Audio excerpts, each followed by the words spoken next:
Hello and welcome to day 175 of Dungeon 23, the series where we make a room of a mega dungeon every day for a year. This one is about goblins again, kind of, but it's a secret disguised, not really a goblin. I have this little goblin guy here, and it just says this goblin is actually a green hag. And down here I have my green hag, which is on the GM layer because obviously it's hidden. It's disguised as a goblin.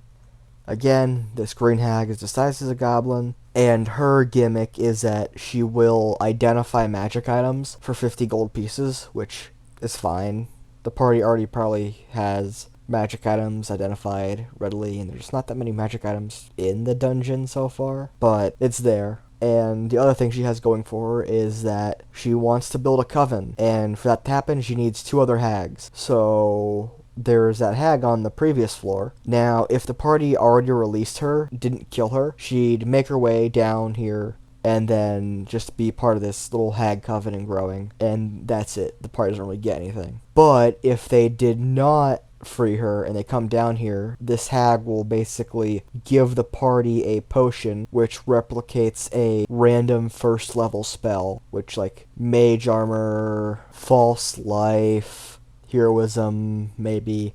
Just basically pick a random first level spell and it'll replicate that effect for the creature that drinks it. And that's the reward for going up, getting that green hag and bringing her back down here to create this coven. And deeper in the dungeon, I haven't decided where yet, but we'll make it when we actually get to it. There's going to be another hag. Probably not going to be a green hag, because it's getting a bit too high level for green hags to be a deal. Green hags are like a really good reoccurring villain for levels like 1 to 5. But that's really assuming they have a lot of like followers and minions, which they should. Now that I think about it, I may just make that like the basis of my one video I'm working on, the subscriber special about making D&D dark fantasy and more lethal. I don't know.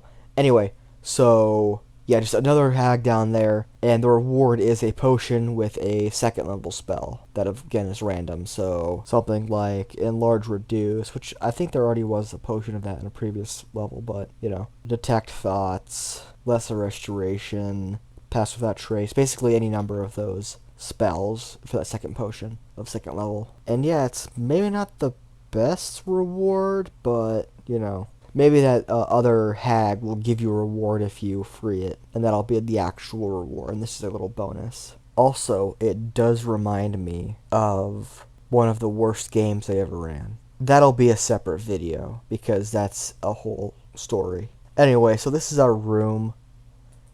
Just a green hag with a little disguise. And I almost forgot, there's this big oven here, this big furnace, because the party's probably gonna want to push the witch into a giant oven, because that's a very thematic, evocative trope that most people like. It's also like a good way of like fighting these guys. And I guess if you do kill her, you get the two potions, because she has to actually have them on her to give it to you. So yeah, just a creature that ends its turn within the oven takes 1d10 fire damage. And I always like to imagine that hags are, well, not hags, but like green hags, maybe vulnerable to fire because of the like burn at the stake thing. But also a part of me wants to give them like that running water weakness that vampires get, and then just give them like resistance to fire, give them like some like firebolt or something. Because that goes into like the Wizard of Oz, which is where the green hag comes from.